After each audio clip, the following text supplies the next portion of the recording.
Hi! Whether you're a button mash hack and slash controller bash, or a meeple moving mastermind of maps, mats, and minis, if you ruffle at the awful riffle shuffle scuffle, or if you're a click clack pick attack number ball luck sack, we're all here for the same reason. I'm Jake. Let's talk games.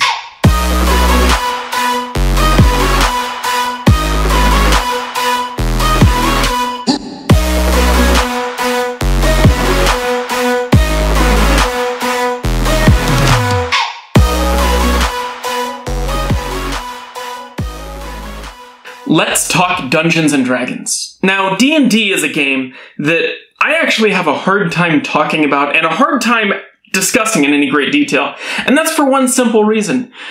Dungeons & Dragons is not the kind of game that you can examine in a vacuum. It's so dependent on the Dungeon Master running the game, which players and how many players are sitting around the table, whether you're playing a very tactical combat-based game or a social conversation-based game, and which module you're running, how you're running it, whether there's any homebrew involved. There's a lot of different factors that can change the landscape of D&D. But I will posit one idea. Telling new players that they can do whatever they want is poison. But why is that a problem? Well, Dungeons & Dragons is a very flexible game. You can have a campaign built around almost exclusively combat, in which you don't talk to people, except to serve the purpose of getting to the next fight. Alternatively, you can play a game where you almost never roll attack dice. Everything is solved through subterfuge, talking to people, and intimidating or coercing the answers out of the people that know. And because of that, it's tempting to tell players, especially new players, that they can do whatever they want. It's the style of game where you can build very different characters. However you envision them, you can make a character that does that. But I realize that I'm talking in kind of a nebulous way, so I'd like to anchor this a little bit. I want to tell two stories about when I was just getting started with D&D. Both of them I would consider myself a very new player. In the first campaign, well, I wouldn't exactly call it a campaign, and I wouldn't exactly call it D&D. Picture a group of 5 or 6 Boy Scouts sitting around a picnic table with nothing to do. One of them decided that it would be fun to play D&D. Now, he had enough background in it that he could hand out dice, explain what we were doing, and write down stats on pieces of paper for us to use. We didn't have any real character sheets or any source books that we were working from. We just kind of thought about whether our character would be strong or fast or smart, whatever. Built out some abilities and skills that we each had, and this was based on 3.5, so we really just had 4 or 5 skills that we could use, and we just couldn't use the skills that we didn't have written down. Over the course of the game, we broke into a few Zerg hideouts, killed a bunch of Zerglings and Hydralisks and Mutalisks, and that was it. That was the entire campaign. We just killed a bunch of stuff. We were sent on missions, we occasionally talked to our superiors, but we didn't really get that involved. And I have to say, I didn't engage with my character at all. Didn't feel any connection to them.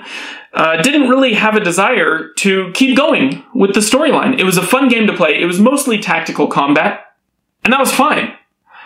But to me, it didn't really click. The second game that I played, the second campaign, was more traditional Dungeons & Dragons.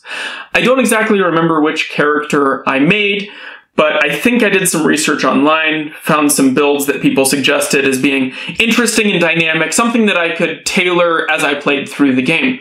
Sat down to play, and the first encounter, the Arch-Wizard was giving us a quest to save the world, ultimately, but it started small. The Barbarian decided that it wasn't worth his time, and he decided that he was just going to attack the wizard. So he charged forward with his battle axe raised. The Dungeon Master describes how the wizard, with a flick of his hand, dismisses the Barbarian, and he teleports to the opposite side of the room, somewhat confused about his new position.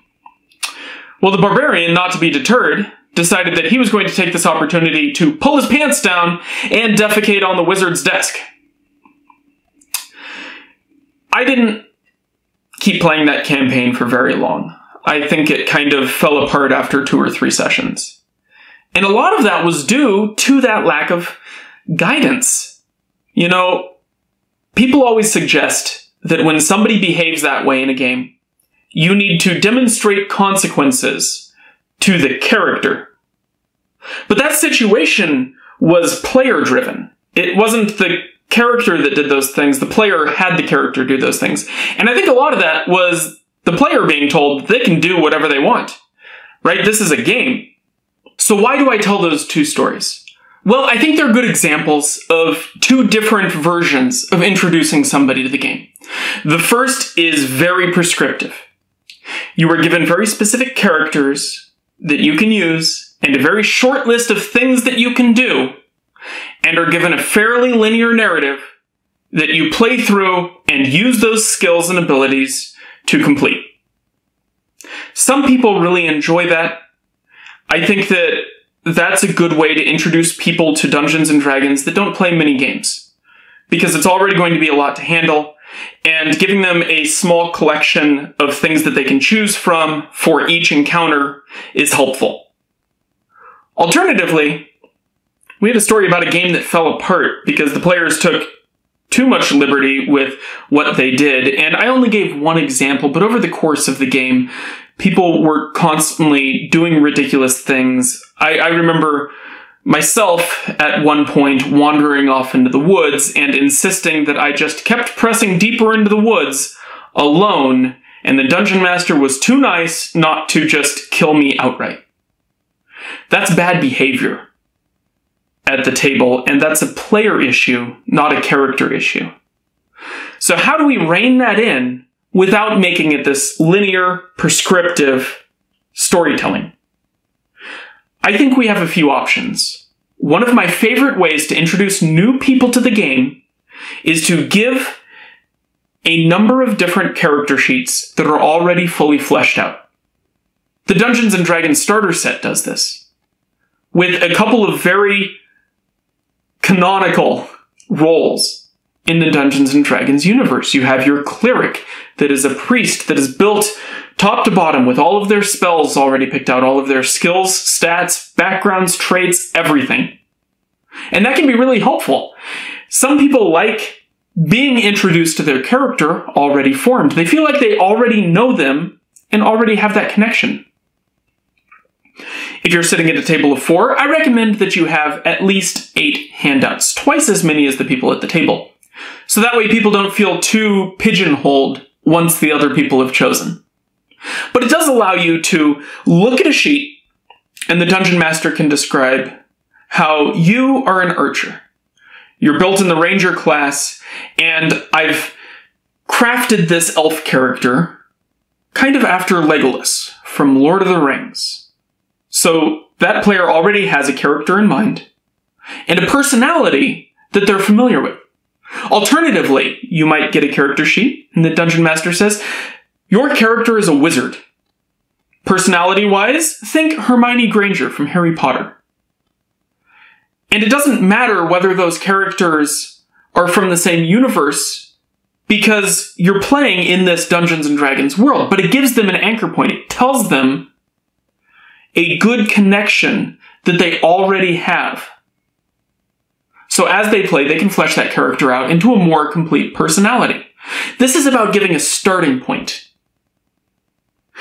If players like to be a little more creative with the way that they design their characters, I've found that my preferred way of introducing new people to the game is to allow them to pick a class independent of their character. Last year, I ran a campaign with my family. This is becoming something of a tradition.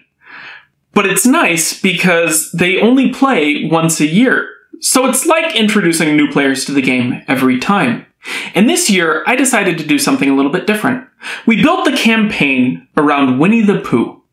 So each player at the table picked a character from that series.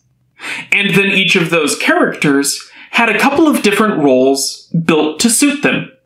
So you could choose the martial class that I had built, or the magical class that I had built. And so we had a good mix of paladins and fighters and clerics. As the campaign went on, people got to kind of mix their characterizations of those classes in fun ways. As an example, my brother was playing Winnie the Pooh as a wild magic sorcerer, and occasionally, when he casted a high-level spell, he'd get a rumbly in his tumbly, and occasionally turn invisible, or summon a unicorn, or do something else ridiculous in that wild magic, but all within the character of Winnie the Pooh.